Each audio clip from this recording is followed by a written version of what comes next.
guys, sa museum na to, nakalagay. So, these are the national treasures.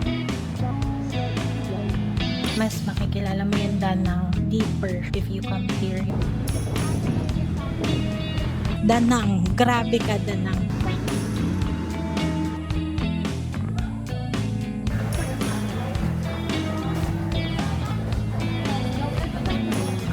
Sugar cane juice.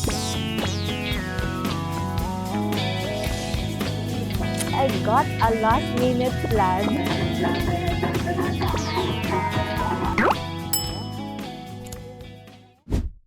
Good morning everyone! So, habang nag-aayos ako, introhan ko na agad tong video na to. It's my basically second day here in Vietnam. Late na ako nagising, magtatan na. So, just to give you a brief background on what will happen today, may pupuntahan akong isang shop. Murang bilihan ng mga damit dito sa Vietnam. Ang kailangan ko kasi is jacket. Kasi nga, wala akong jacket. Nasakay ako ng e-bike. Siyempre, sobrang init ng araw. I need talaga bumili ng jacket dito. So, isasama ko kayo doon para you can also check kung may mabili kayong OOTD for your Vietnam travel as well. Then, after nun, pupunta ako sa Son Tra Peninsula. So, nandun yung Linh Ung Pagoda or yung mataas na Lady Buddha. And then, pupunta rin tayo sa Son Tra Marina. This is really a totally different way of exploring Danang, Vietnam since meron nga tayong e-bike. If ever naman na you're coming here with friends, family, ako kasi solo traveler. So, hindi advisable talaga for me, I think, for my budget na mag-rent ng sasakyan kasi nga, syempre, wala akong kahati sa gastos.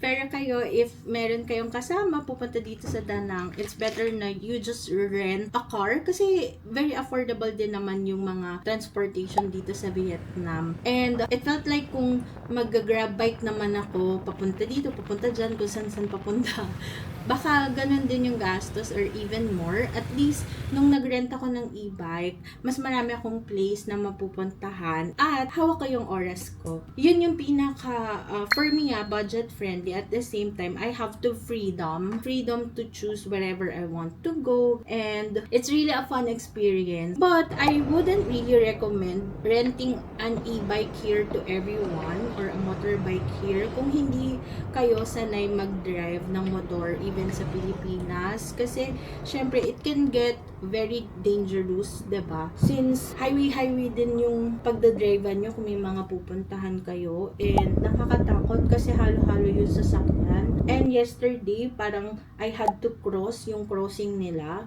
And parang wala akong makitang stoplight. Parang cross at your own risk, ganon. Tapos may mga buses, yung mga trucks na dumadaan. I wouldn't really suggest kung hindi kayo sanay mag-drive ng e-bike or motor sa Pilipinas. Kasi dito kailangan mo pa rin i-familiar yung sarili mo bago ka mag-drive. Kahit e-bike lang yon. Ang ginawa ko kasi before ako mag-drive ng e-bike is nag-grab bike muna ako going around. Ino-observe ko yung mga streets dito sa Danang, kung paano rin yung behavior ng mga driver. So, lahat yon I took a safety measure bago ko talaga na pag-decide na mag-rent ng e-bike. But, if you really wanted to, pwede naman kayong, kunyari sa hotel nyo lang, around this place lang yung mga inner roads. I think it's fine.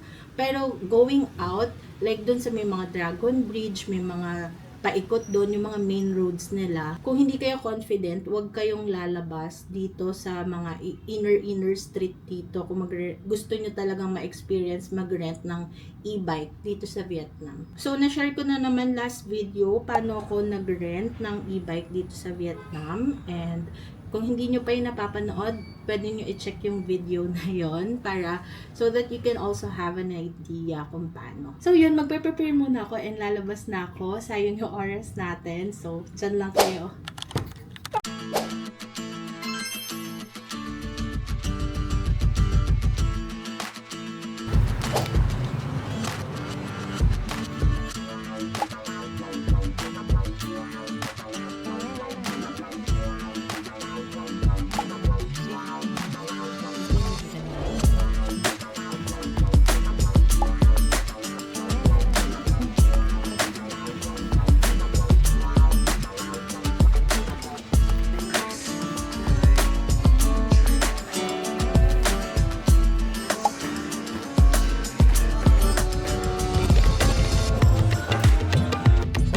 pala yung pambabae. Kaya pala mahal sa baba. 99K. Mahal talaga pag panlalaki no? Kaso, wala akong kita. Ito hoodie.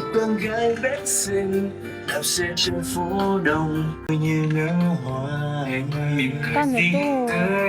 Sana naman mura lang. 279. Basta magagamit ko sa Pilipinas, pwede na. Ganyan siya. Ganda din. Corduroy type siya. Basta na lang bibiling ko kung wala talaga. May mga long sleeves dito. 109. Kaso long sleeves lang siya. 179. Dun. Ang gaganda ng mga Vietnam na tela. 169. Ang ganda nito. Ito 99. Ay no. I think sabi niya sale. Sale yan. Hala, ang ganda nito. Kaso kasya ba sa akin to? Pambata yata to. Ay, ang ganda ng black. Parang pa-crop up na siya. Pambata to. Pero kung kasya sa akin, pwede naman ito na lang. Parang pa-windbreaker type siya. Ang kailangan ko lang naman makoveran yung braso ko. Wait lang, mamimili lang ako guys. Kasya naman. Ang ganda. I love it. Ganda. Bike talaga. Mala windbreaker siya. Ito na yung bibiling ko. Can you choose for me? Okay, what you want? This one? This? Or this one? This one, right? Okay, perfect. This is also my pick. Thank you so much. Can I pay with card? Huh? Yeah. Okay. Okay. Total is 218,000. Again? Cái nên 99,000. 119,000. 119. Okay. So, Thank you. thank you. Come on. Thank you.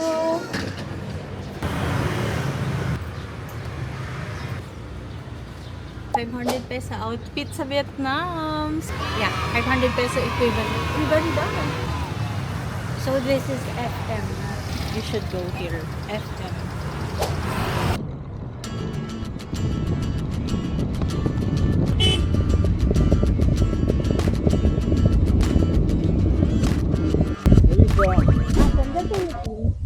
Philippines. Why you not the Philippines to the Too dark? yeah? No. You white color. White me? Yeah, look like some Vietnamese. Very beautiful. Thank you. Where you live in Philippines? Manila. No. Near Manila. I have good family in Manila. Whoa. Tango. 57 years old. Really? Yeah, before he born in Manila, but he live in USA. Now? He long time ago. He been CRD come to Vietnam with USA. With USA. Okay. 57 years old. 57 years ago? That's Yeah. too long. How old are you? 71. Ooh. I worked with the USA when I'm 14 years old. I had the doctor. You don't look like Yeah, 71. I am people long together. Only Japanese, China, Ballet Francais, and Malong. Easy, I meet many people, many language, many stories. Yeah, that's why. And you look so young. Yeah, I'm beautiful guy. I'm beautiful dancing. Yeah. Very active. Nice meeting you. You holiday? Yeah. Second day here. Today. Yeah. You rent a motorcycle, you go. Yeah. I rented and just How going much for one day? 100,000? 170. $170,000. Yeah. And then you got a deposit 1 million. Yeah. Depot. Deposit. Yeah. Thank you. I'll just park. Maybe you put right here. The other side? No, that side. This side. Yeah. Okay. Thank you so much. This here? Yeah. I only rented the one with battery because I cannot drive here motorbike. Yeah. But I have license in the Philippines. But in because you rent a motorcycle, Yeah. very not easy to ride here. Yeah. And Bulik, he take care in license in Philippines, nothing. And, Yeah, cannot. He take the tax. So this is the entrance. That's where also I paid 60,000 dong, Vietnamese dong. And dito daw guys, sa museum na to, nakalagay yung pinakamalaking Cham artifacts collection sa buong mundo. Yung Cham, based on my research, refers to an ancient people and civilization in central and southern Vietnam. And also, yung Cham daw is like an ancient civilization, like yung Angkor sa Cambodia. Tara, pasok na tayo. Explore natin yung loob.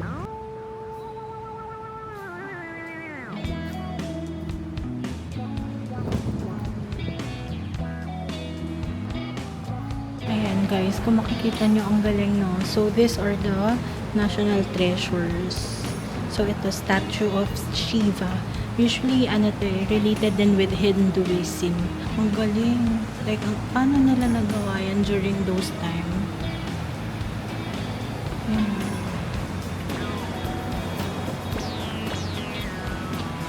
Diba, na-preserve siya ng ganyan. Sa bagay, bato nga pala yun. Tignan nyo, gano'ng kaganda. Very intricate yung details. Whenever I visit Southeast Asian country talaga guys, hindi ko pwedeng palampasin pumunta sa mga museum na ganito. Pinaka na-move ako or na-touch ako sa may Cambodia. Tsaka yung part ng Angkor Wat. Grabe. Sobrang, it's a must whenever you travel to get to know about the place better. Ito naman, para siyang kahoy. Si Bodhisattva. Bodhisattva Tara. Ano nila yung nagagawa? Wow! So, yung date daw na ginawa to mga around 9th century. Ito, altar din siya. Ay, grabe. Ito, meron pa pala dito sa may bandang baba. Pababa lang kayo dyan. Ito yung nasa may San Sanctuary. Ito pinaka-form niya kasi remnants na lang yun nandun eh. Like those. Ito yung may San Sanctuary. Sana mapuntahan ko yan. Pedestal. 360 view. Nice. Marami naman silang exhibit. Nasa 300 plus daw to na mga sculptures na nandito or mga relics. So, don't miss this out. Worth it naman yung 60,000 nyo kasi it's something na hindi tayo masyadong familiar and talagang ma-amaze ka talaga pag nakita mo to at saka grabe ilang taon na nandito pa sila nakatayo, diba? It's really worth to see. For me mahilig talaga ako sa mga culture exploration ng mga bansa talaga. Isa yan sa dahilan kung bakit gusto kong makapunta sa museum. So nice guys. Try natin umakyat pa tayo. Buffalo Park. Na musical instrument. Grabe gumagamit sila ng shell. Ayun po, parang gitara. Pero, ay, pagong to. Pagong shell. That's it guys for this museum trip. And right now, I'm heading na to the Sontra Peninsula. So, pupuntahan ko na yung Linon Pagoda and mag-iikot-ikot ako dun. Then after nun, punta naman ako sa Sontra Marina kung saan yung mga coffee shops.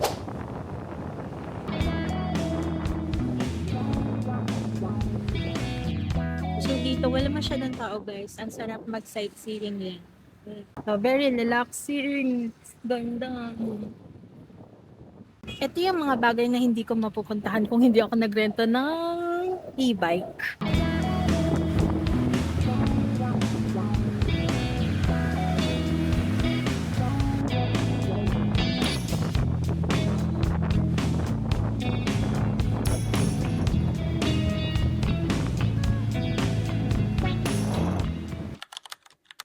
May nadaanan ako.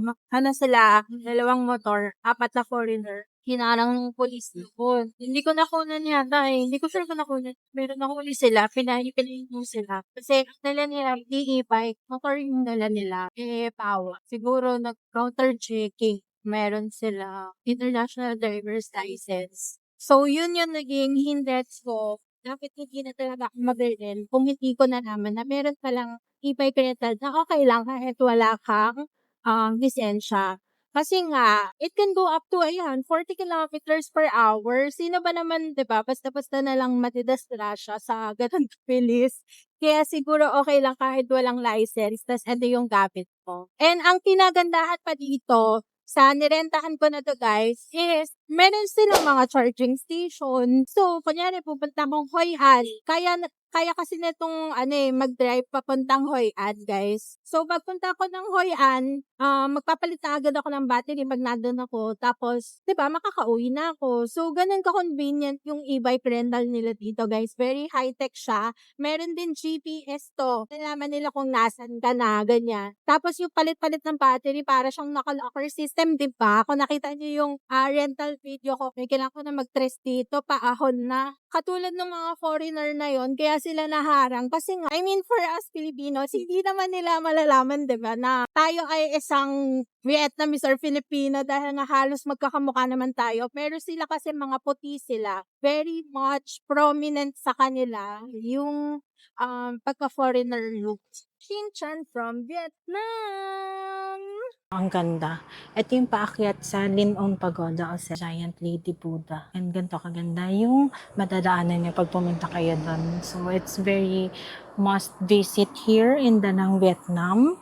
So, pwede kayo mag-picture-picture din dito kung gusto nyo. Da Nang. Grabe ka, Da Nang. I love it here. Shit, biglang pumitik yung ulo ko sa init yata. Teka lang. Ayoko na muna. Wait lang. Papahinga muna ako, guys. Ang sakit talaga. Biglang pumitik ng ganon sa init siguro.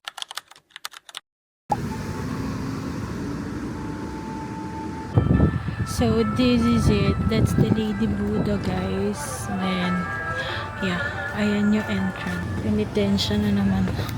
Penitensya muna tayo. Sana may tindahan ng tubig. Ang ganda. Looky. That's the view. Sa likod. It's really nice. Looky. 우리나라 사람 특유. It's nice, right? Finally, may tindahan, guys. Do you have water? Yeah. How much? 5? Okay. Thank you. Magdala ko yung tubig dito, guys. Ito na yung nabili ko, windbreaker. Yung isa kasi kanina, tinitingnan ko makapal yun eh.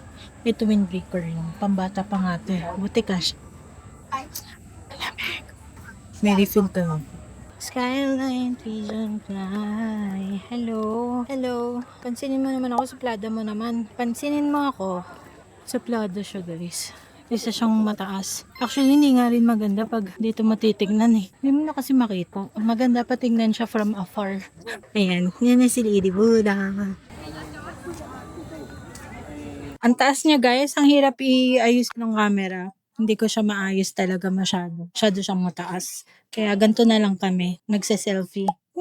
30 to 40 minutes away from my accommodation. So, eto yung makikita nyo pag pumunta kayo dito. Basically, parang picture-picture lang din. Pwede rin kayo pumasok sa loob, pero hindi na ako papasok kasi naka-shorts ako. So, somehow, baka disrespectful yun sa, belief nila. Kaya hindi na ako papasok. Ayan. So, eto siya. Guys, hanapin nyo to. Pag pumunta kayo dito sa Lady Buddha, dito maganda mag-picture. Ito, pati dyan. Kitang-kita si Lady Buddha dito. Mas maganda yung view dito kaysa umakyat kayo malapit doon.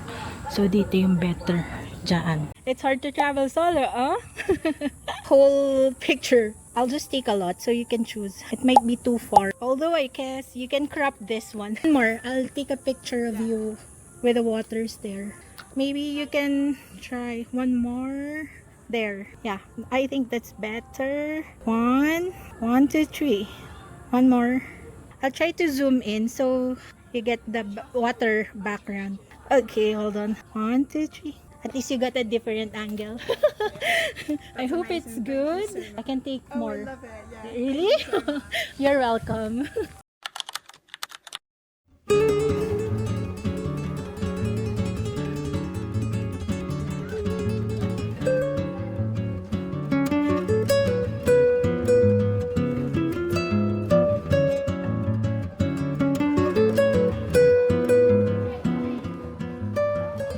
Yung Helena, Santa Marina. Nakikita niyo yung background, yung blue and white, mala Santorini Greece. Basically, this is just 5 minutes away from the Lady Buddha. Madadaanan to pag kali kayong Lady Buddha tapos pabalik na kayo. The vibe here naman is pretty nice. Kita yung ocean. Ayan. Pwede kayong ayan, katulad ko, order ako ng salted coffee. Hindi ko pa kasi yan na-try. Tapos yan, overlooking. Tapos parang maraming mga fishing boats din dito. Maganda rin mag-picture. Enjoyin ko muna yung coffee ko. Ang tapang. I think ito yung magbabalance yung foam. Lagi naman parang yung egg coffee, diba? Kaya meron silang kasamang ito. So, pagka-sip mo ng coffee, subukan nito. Ang sarap talaga yung Vietnam coffee. As in, yung pag ininom mo talagang sasapakin ka ganun. Sasapakin ka niya sa tangkang. Kaya pala salted coffee. Super creamy, sweet, and salty. Talagang magbabalance siya dun sa bitter, super bitter taste ng coffee. More infusing. Ano kaya nila nagagawin ganito? Kaso bakit ganun? Parang puro yelo. Pinapatunay ba dapat yung yelo? Ayun, so yung ginagawa ko itinerary ngayon, nakatuhod siya. Dapat lahat in the way, lahat madadaanan. Kasi ayokong malobatan ako ng battery ng e-bike. Doon, charge lang muna ako ng DJI. Ayun, may nakita akong ganito. Oh, sugar cane juice? Ah, okay. How much? 20? How much? How much? Coconut. Okay. 10. 10. 10. 10. Kaya na lang. I take video, okay? Video. Okay. Okay. Thank you. Sugar cane juice. First time ko makakatikim na to, sugar cane juice. It will fall! Oh, nice.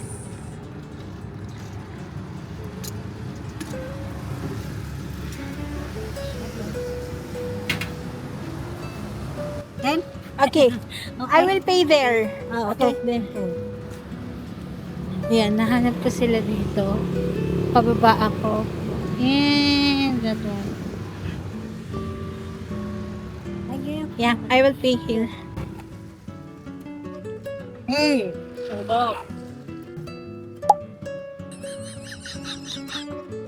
Nanay na wala. Literally, chill muna tayo dito. Actually, yung weather nga ngayon, hindi naman siya sobrang init. Katulad sa atin sa Pilipinas na mahapdi sa balat. Yung hangin, pag humangin, malamig. 10. Thank you. Correct? 10. Thank you.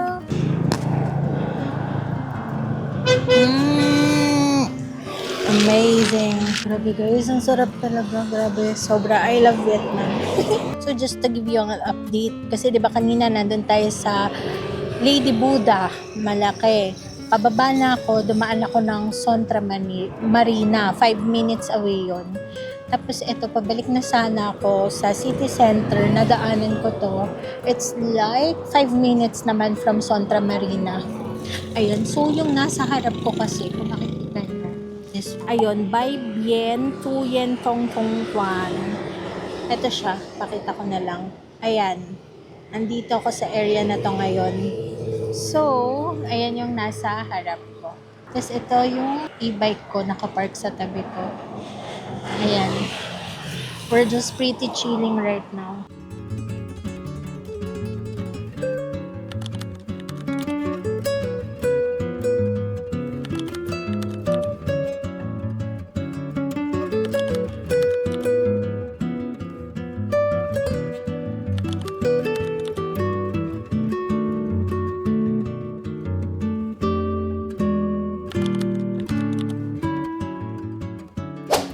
So, sobrang sarap tumambay dito. Inabutan na ako ng sunset.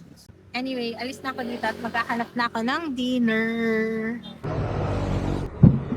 Grabe guys, sobrang bait nung nagtitinda dito na sobrang bait niya guys. Sana kung mapunta kayo dito sa area natin sa Vietnam, puntahan niyo siya. Mabait. Tapos 10,000 Vietnamese dong lang yung ang laking juice na yun na sugar cane. Parang 20 pesos lang.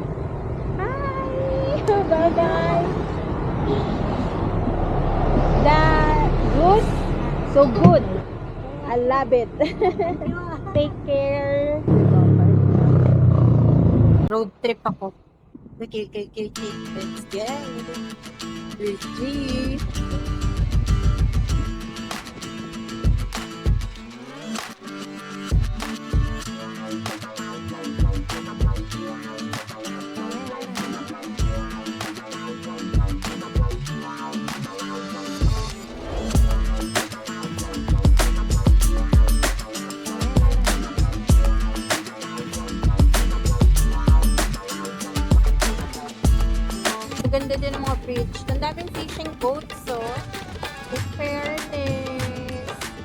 Vietnam flag.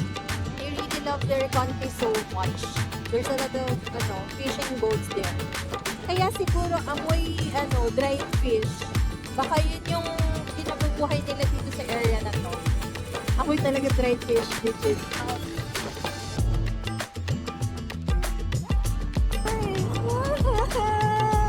ang ganda!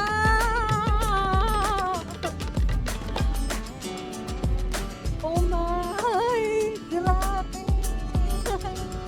Thank you, Lord! Thank you, Lord! Ang ganda, guys!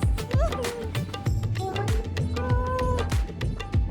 Grabe yung mga tawiran nila dito! Grabe! They're so beautiful! Wow! I love you, Vietnam! Oh my God! Grabe, ang taas niya! Itong humahawak dito sa bridge, ang taas! Wow!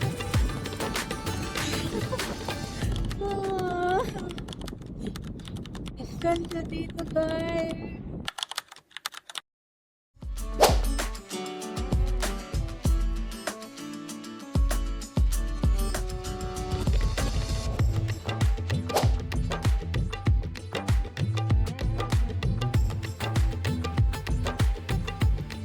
Andito na ako sa Ban Cheo Baton. So, if gusto niyo daw ng authentic Vietnamese cuisine, ayan, dito kayo pupunta. Apat lang yung menu nila. So, ang titikman ko na lang, siguro itong dalawa.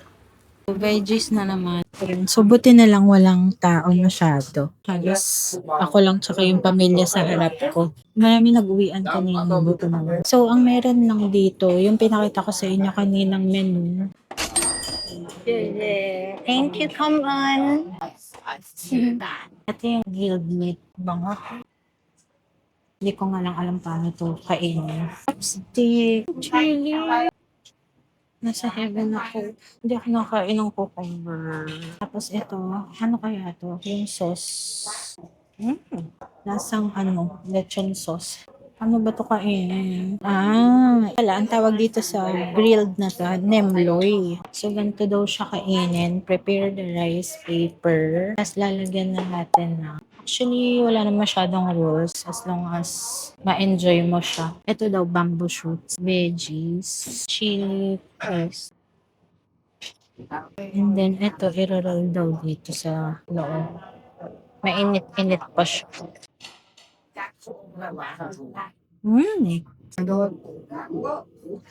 Hindi ko na alam kung tama to, pero parang ganito. Bakit basa? Ang hulo. Kakapalang ko na lang. Kinapalang ko na lang, guys. As sausaw.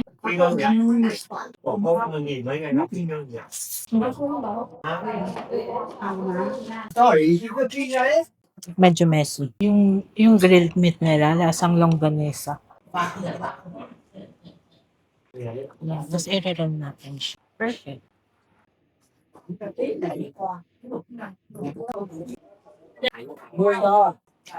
It's a local experience. Tapos mura pa. Grilled na lahat to. 260 pesos lang.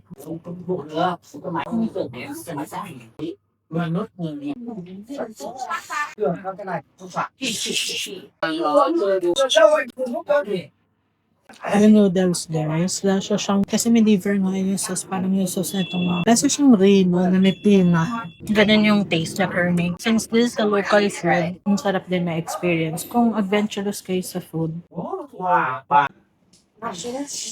Buhol na ako. Excuse me. Can I bring out too many?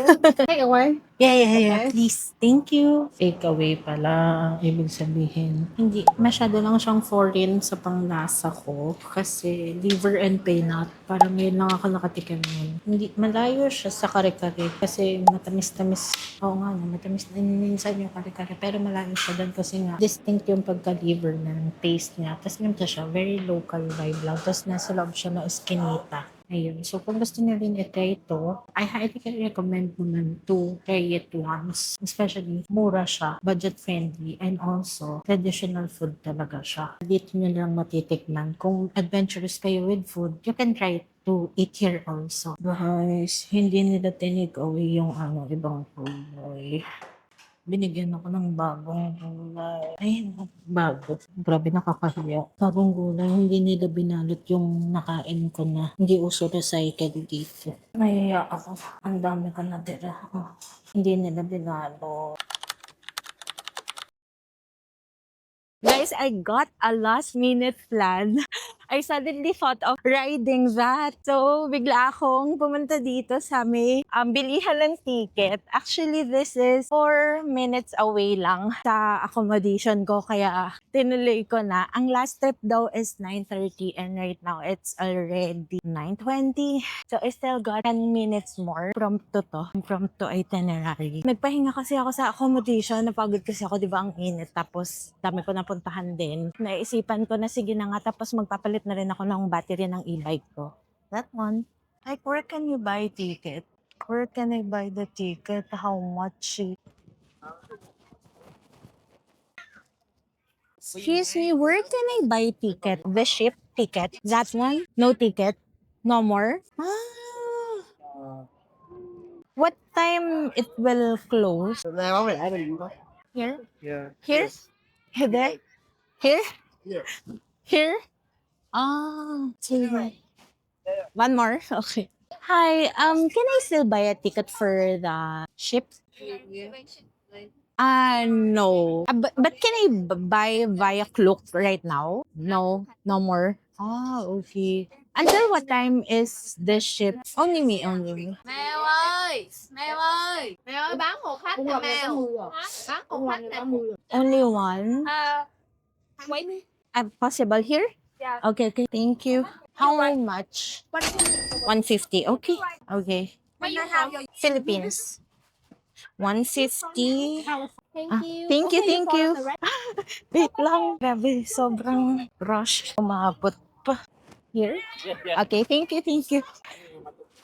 Guys, buti na lang umabot ako.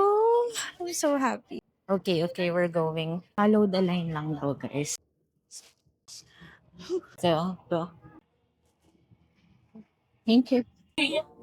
Oh? Is this correct? Is this the one? I don't see the other one. 哎呀，不是说9点，你觉得多少一半？ Wrong way. So,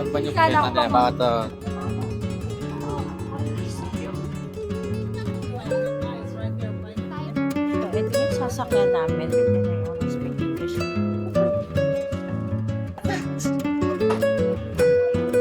Thank you.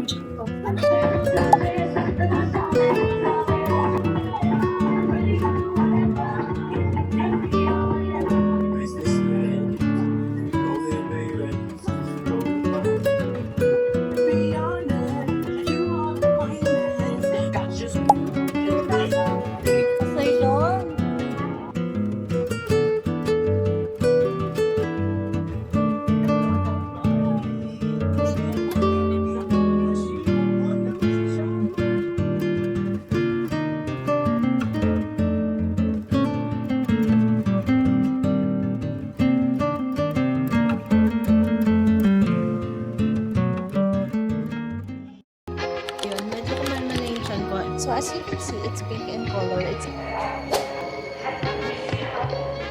long shirt. Wag ako. Newly built, it's air conditioned, and just for only 50,000 Vietnamese.